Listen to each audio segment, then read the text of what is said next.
Assalamualaikum warahmatullahi wabarakatuh. Salam sejahtera untuk kita semuanya. Selamat pagi, semoga kita selalu diberikan kesehatan. Apa kabar anak-anak semuanya? Semoga hari ini kalian menjadi lebih baik lagi dan semoga hari ini kalian selalu diberikan kemudahan dalam proses pembelajaran ini. Mari kita mulai pembelajaran ini dengan membaca doa, berdoa sesuai agama dan kepercayaan masing-masing. Berdoa mulai. Raditu billahi robba wa bil islami dina wa bi muhammadin nabiyya wa rasulah rabbi zidni ilma warzuqni fahma amin. Baik, semoga doa kita, permohonan kita kepada Allah Subhanahu wa taala sebagai Islam sebagai agamaku dan Nabi Muhammad sebagai rasulku, ya Allah tambahkanlah kepadaku ilmu dan berikanlah aku pengertian yang baik. Terima kasih anak-anakku yang sudah hadir hari ini. Baiklah, silakan kalian isi absensi di bawah kolom komentar, ya. Tuliskan nama dan kelas, ya. Kemudian apabila ada pertanyaan dan ada materi yang tidak dipahami, silakan kalian tulis di kolom komentar. Langsung saja kita mulai ke materi hari ini. Untuk materi hari ini, pertemuan ini Bapak akan mengulas kembali pertemuan yang minggu lalu, ya, mengenai proses sejarah kelahiran Pancasila, ya. Nah, ini adalah salah satu konsep yang akan kita bahas di pertemuan ini, ya, bab 1. Minggu lalu Bapak sudah menjelaskan mengenai latar sejarah kelahiran Pancasila. Kemudian hari ini kita akan belajar tentang kelahiran Pancasila. Dan akan dilanjutkan materi perumusan Pancasila, kemudian penetapan Pancasila. Selanjutnya, ini materi minggu lalu, ya. Pernahkah kalian melihat burung Garuda? Ya, mungkin salah satu kalian pernah melihat burung Garuda, ya. Ada yang lihat secara langsung ataupun lihat di internet, ya. Jadi burung Garuda ini adalah nama burung yang diambil dari cerita wayang. Ya, dan ini merupakan anak dewa yang menjadi tunggangan raja ketika zaman dulu, ya, zaman ketika melawan penjajahan, ya. Dan di alam nyata burung Garuda dalam cerita tersebut adalah burung Raja Wali, ya, atau burung elang besar. Jenis burung ini memang besar, ya, dan bisa terbang di angkasa. Selanjutnya, burung Garuda ini jadikan lambang negara, ya. Nah, inilah yang dijadikan sarana untuk mengenalkan Pancasila melalui perisai di dadanya, ya. Mungkin kalian sudah tahu, ya, perisai tersebut yang berisikan gambar bintang yang berlambangkan ketuhanan, kemudian rantai lambang kemanusiaan, dan pohon beringin lambang persatuan, kemudian banteng lambang kerakyatan, dan padi dan kapas ini melambangkan keadilan sosial. Lalu apa latar sejarah kelahiran Pancasila, ya? Tentunya kalian sebagai peserta didik yang harus memahami latar sejarah kelahiran Pancasila, ya. Mungkin kalian tahu bagaimana Pancasila itu dilahirkan. Sebelum kalian pelajari sejarah kelahiran Pancasila, nah di sini yang akan didahulukan adalah kalian harus bisa memahami masa sejarah awal ketika zaman kerajaan Nusantara, zaman penjajahan, dan hingga zaman kebangkitan nasional, ya. Jadi alangkah baiknya sebelum mempelajari sejarah kelahiran Pancasila, kita akan melihat, memahami lebih dahulu mengenai kehidupan bangsa Indonesia di masa lalu, ya. Sejak zaman dahulu, tentunya nilai-nilai Pancasila juga sudah menjadi salah satu bagian dari kehidupan masyarakat, wilayah, dan sekarang menjadi salah satu dari negara Indonesia, ya. Bagian dari negara Indonesia tentunya ini adalah sebagai dasar negara, ya. Sedangkan nama Pancasila sendiri ini diambil dari bumi Indonesia itu sendiri, ya, bukan dari hasil negara lain, dan melainkan nama Pancasila ini diambil dari bangsa Indonesia sendiri. Selanjutnya, kita yang pertama adalah akan memasuki masa sejarah awal, di mana masa sejarah awal ini zaman kerajaan dulu, ya, zaman kerajaan dulu ketika melaksanakan kegiatan adat ya, peribadatan ya. Zaman dulu menggunakan alat gong atau nekara. Nah, ini adalah salah satu peninggalan dari zaman purba ya. Bahwa sejak zaman purba juga sudah ada nilai-nilai Pancasila ya. Mereka menggunakan alat nekara ini ya untuk melaksanakan upacara keagamaan ya. Dan ini terjadi ketika sebelum abad ke-3 Masehi. Kemudian ada lagi lukisan dinding gua ya. Lukisan dinding gua seperti di daerah Wamena, kemudian di Sulawesi Selatan hingga di pedalaman Kalimantan ya. Nah, ini adalah nilai kemanusiaan atau persatuan juga berkembang yang terlihat pada jejak-jejak peradaban lama ya. Jejak peradaban di zaman praaksara ini antara lain ada lukisan dinding gua ya, banyak tempat di Indonesia.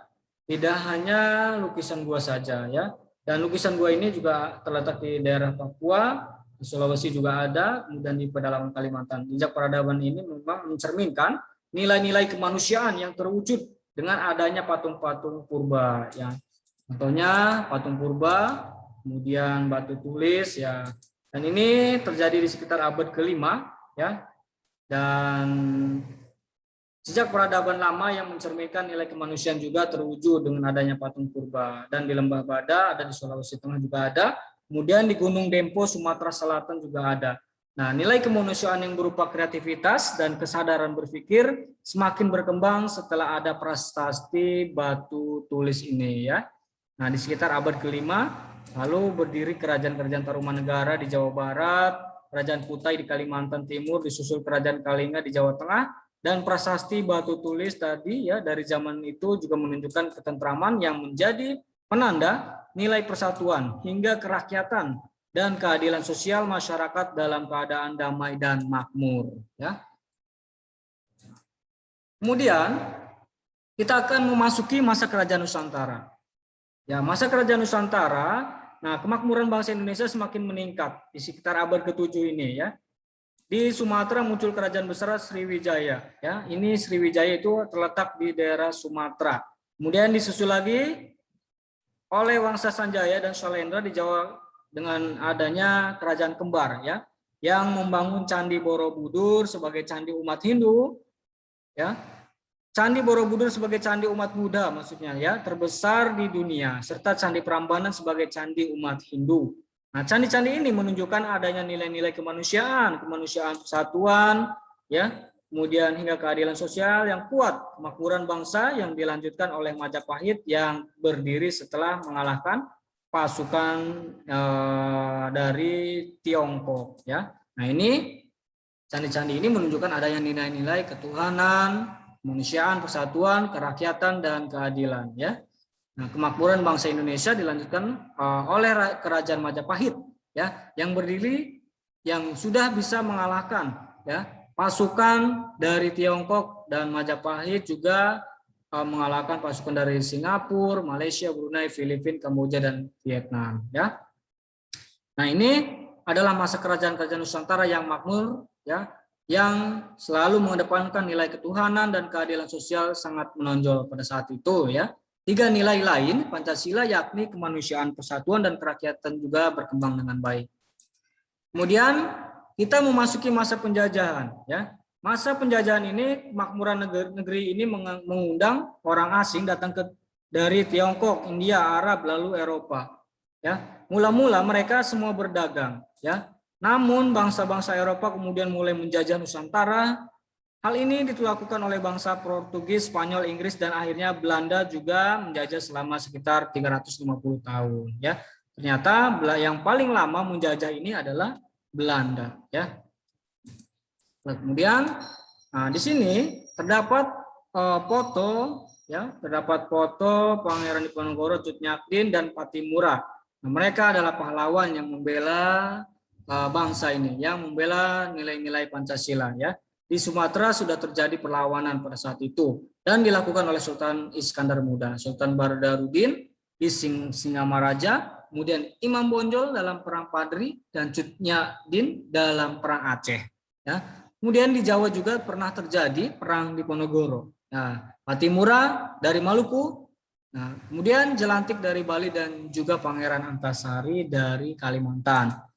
Nah, mereka adalah salah satu pahlawan yang sering kita lihat fotonya ya, yang sering kalian lihat mungkin pada saat kalian masih sekolah SD ya, yang selalu terpajang di sekolah-sekolah ya atau di dalam kelasnya. Nah, puncaknya adalah adanya Sumpah Pemuda tanggal 28 Oktober 1928 pada saat itu ya.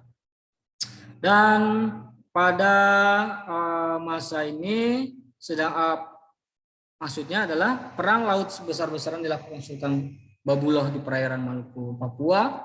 Kemudian ada Hang Tuah. Hang Tuah ini adalah nama pahlawan yang ada di Selat Malaka ya. Kemudian ada Sultan Hasanuddin di Laut Sulawesi dan Laut Jawa. Dengan ini ketuhanan yang kuat, para pahlawan juga berjuang untuk menegakkan nilai kemanusiaan. Selanjutnya ada masa kebangkitan nasional ya. Dalam abad ini masa kebangkitan nasional upaya melawan penjajah tidak lagi dengan perang melainkan melewat gerakan politik.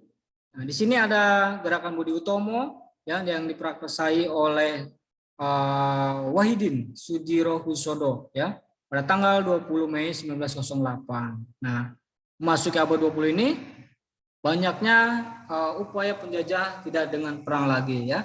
Masa-masa kebangkitan nasional ini namanya. Oke. Dan tahun 1942 Jepang datang dan menggantikan Belanda sebagai penjajah bangsa Indonesia. Harus berjuang lebih keras untuk merdeka. Berjuang untuk merdeka berarti menegakkan nilai kemanusiaan dan persatuan. Semua itu menunjukkan bahwa nilai-nilai Pancasila memang berasal dari nilai-nilai bangsa yang sudah ada sejak zaman dahulu ya.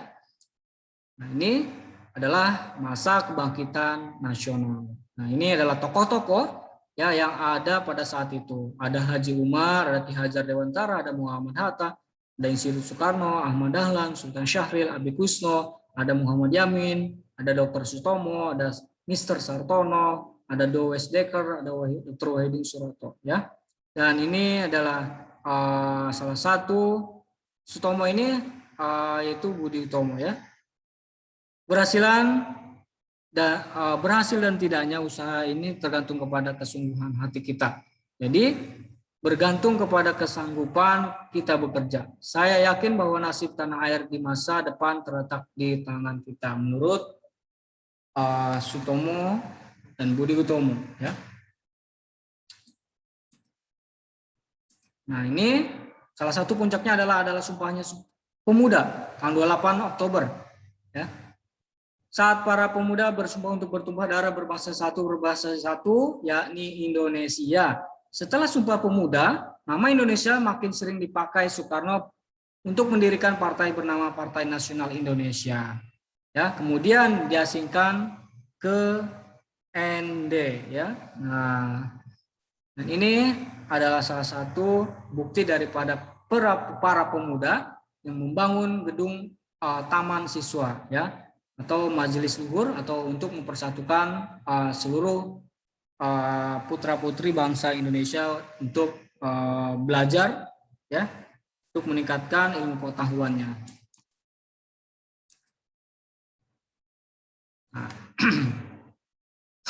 Nah, di sini juga ada Dowes Dekker, Cipto Mangunkusumo, Ki Hajar Dewantara yang terlibat ya mendirikan Indis Partai diasingkan ke Belanda. Lalu pulang ke tanah air, Ki Hajar Dewantara mendirikan Taman Siswa. Ini adalah patung daripada Ki Hajar Dewantara ya, yang mendirikan Taman Siswa ya. Kemudian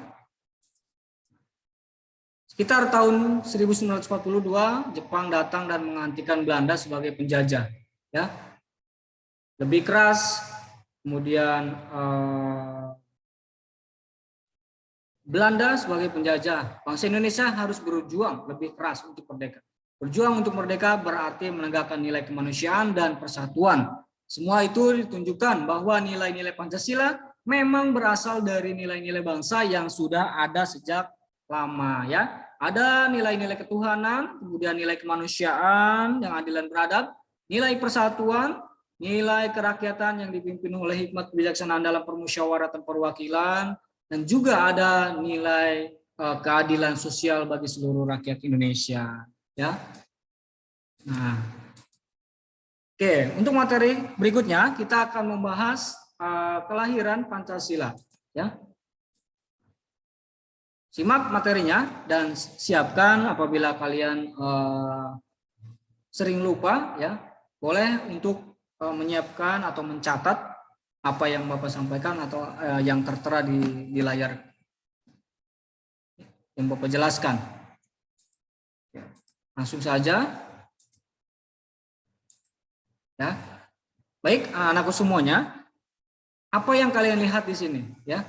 Apa yang terlihat di sini? Gambar 1, di sini ada sebuah rumah dengan fondasi yang tidak kuat mengakibatkan rumah miring dan dapat roboh. Gambar 2, rumah dengan fondasi yang kuat dirancang tahan gempa bumi yang disebut juga rumah dome. Kalian perhatikan kedua gambar tersebut. Ya. Nah, kemudian kalian coba uraikan mengenai gambar tersebut. Ya, silakan kalian tulis di buku, ya, mengenai gambar yang sudah kalian lihat di gambar 1 dan di gambar 2. Ya, kemudian kalian tulis, uraikan. Kemudian kalian jawab mengapa kedua rumah tersebut berbeda. Nah, apa jawabannya? Kalian uraikan di sini, ya. Kemudian bagaimana agar rumah gambar 1 seperti rumah gambar 2? Lalu kalian tulis alasannya di sini, uraikan. Ya. Silakan dijawab. Nanti dikirim ke Google Classroom. Oke. Selanjutnya, setelah kalian menyimak gambar ini, kita akan melanjutkan materinya.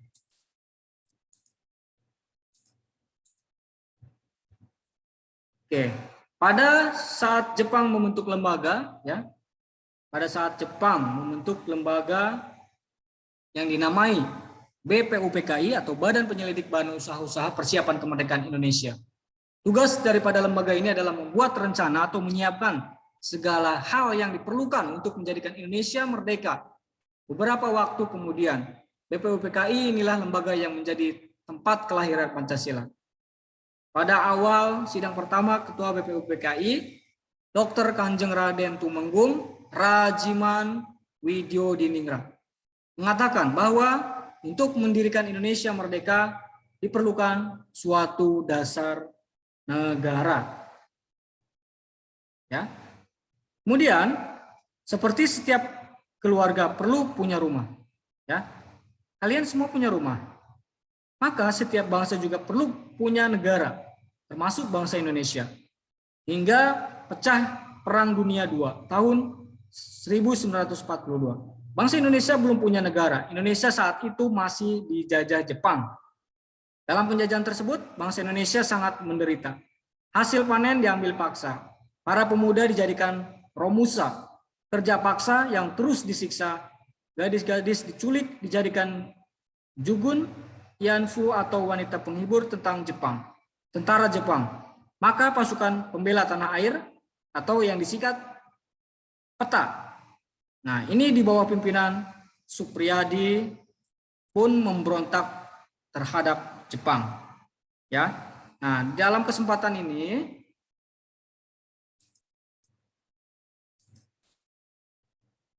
anggota BPUPKI menyiapkan rancang dasar negara, ya. Kesempatan yang ditunggu-tunggu itu tiba. Bangsa Indonesia mulai melihat peluang untuk membangun negara. Ya. Ketika membangun rumah harus dimulai dengan membangun fondasi.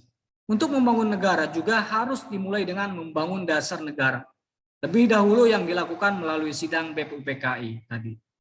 BPUPKI didirikan pada tanggal 29 April 1945. Ya, dipimpin oleh Rajiman Widyodiningrat, seorang dokter yang sempat sekolah di Belanda, Inggris, Prancis, dan Amerika Serikat.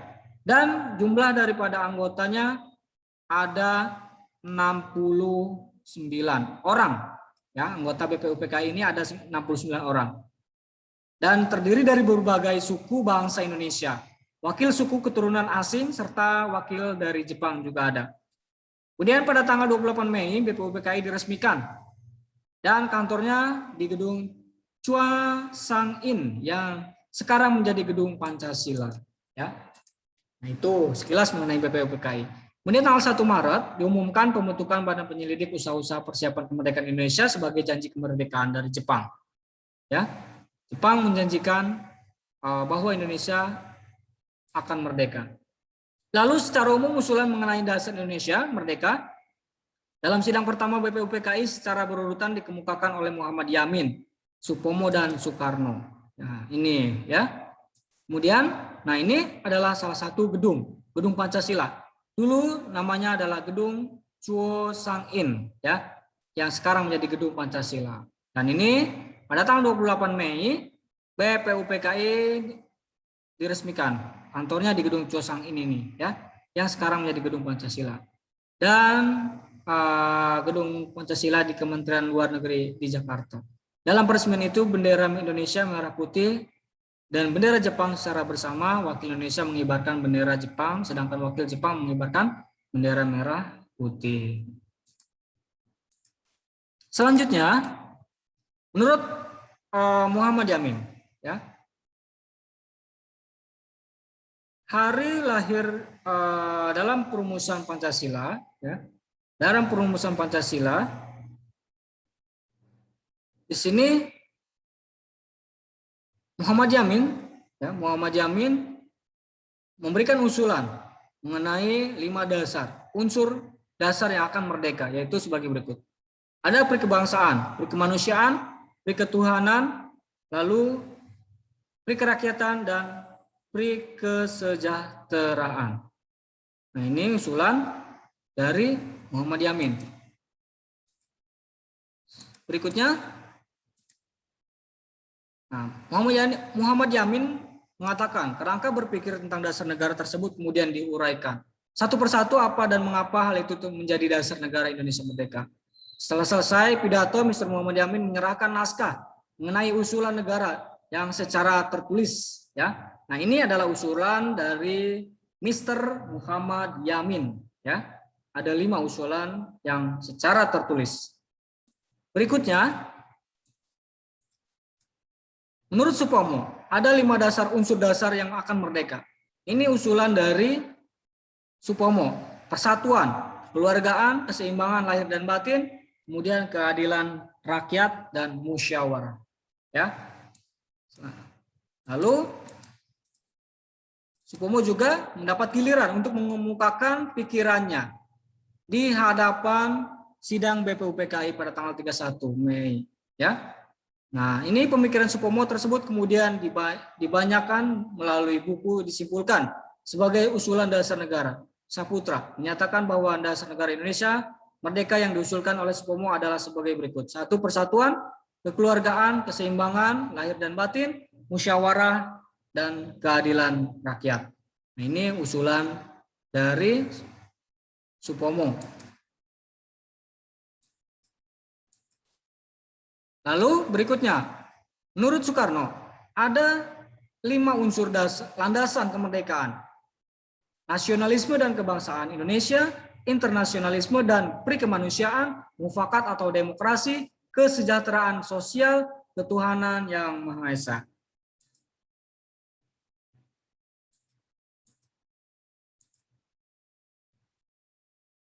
Nah, dalam hal ini 9 tokoh nasional itu, ya, yang tadi kita lihat, anggota Panitia 9. Ini adalah salah satu anggota dari Panitia 9. Ya. Nah, dari 9 anggota ini, yang berbagai kalangan, ya, mulai Hatta berasal dari wilayah barat Indonesia, hingga Maramis yang mewakili para tokoh dari kawasan timur Indonesia, dan pada bulan Juni tersebut anggota saling berdiskusi hingga mencapai rumusan akhirnya pada tanggal 22 Juni. Mereka membahas perumusan Pancasila, ya. Perumusan Pancasila yang didiskusikan Melalui diskusi seru, anggota panitia 9 berbineka atau berlatar belakang dari berbagai kalangan yang berbeda. Ya, semua pendapat bahwa nilai ketuhanan penting untuk menjadikan bagian dasar negara kita. Lalu disepakati Indonesia menjadi negara kebangsaan, bukan negara agama. Dengan sila ketuhanan menjadi sila yang pertama.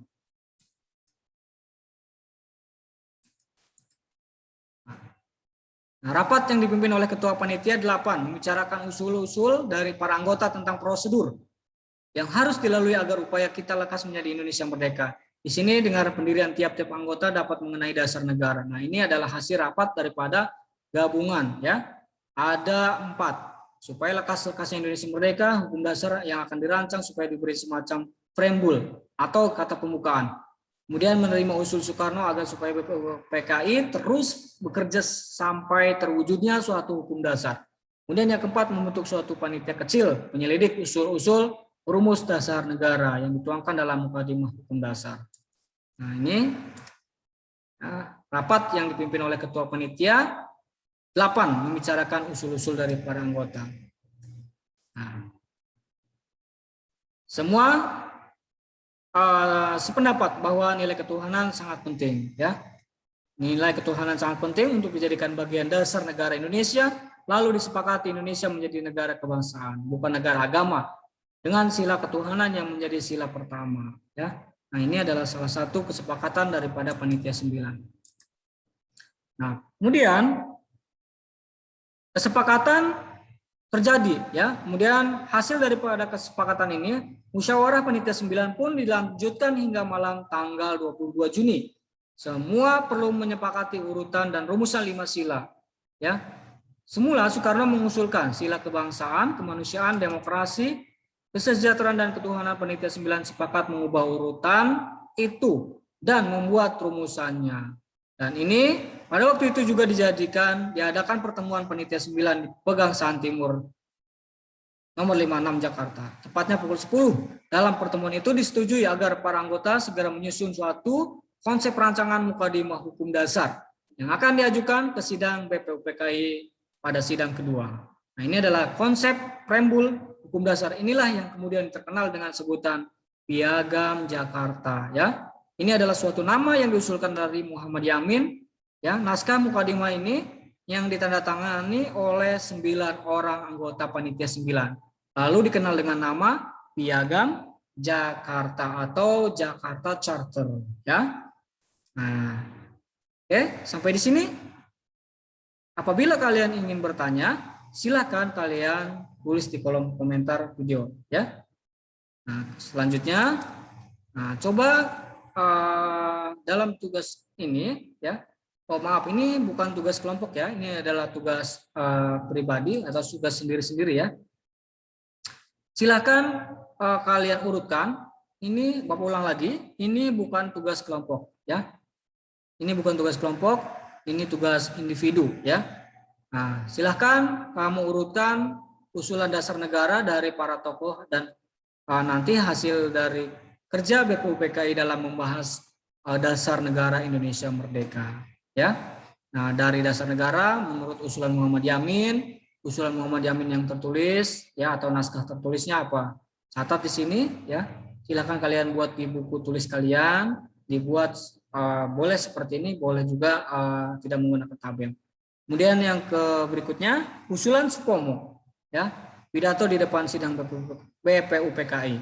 Kemudian usulan Soekarno dalam pidato depan sidang BPUPKI. Oke. Selanjutnya, selanjutnya kalian tulis dasar negara dalam Piagam Jakarta, ya. Silakan kalian tulis dasar negara dalam Piagam Jakarta. Dan berikutnya, untuk mengetahui pemahaman kalian, tolong setiap siswa buatkan tabel seperti ini, ya. Isi tabel nomor materi ajar, pemahaman, paham, ya. Paham sebagian, belum paham. Silakan kalian buat, ya, mengenai proses perumusan Pancasila sebagai dasar negara. Lalu kalian berikan tanda seperti ini, ya. P untuk pembelajaran yang sudah kalian pahami. Kalau kalian sudah paham, silakan kalian paham, ya, beri tanda. Paham? Nah, kemudian belum paham atau paham sebagian, ya, mengenai pemikiran Muhammad Yamin, pemikiran Supomo, pemikiran Soekarno, dan dasar negara dalam piagam ini. Ya, silakan kalian jawab dan jangan lupa kirim melalui Google Classroom. Ya, apabila kalian tidak bisa mengirim, silahkan kalian hubungi Bapak melalui WhatsApp grup, ya, melalui grup kelas, ya. Oke,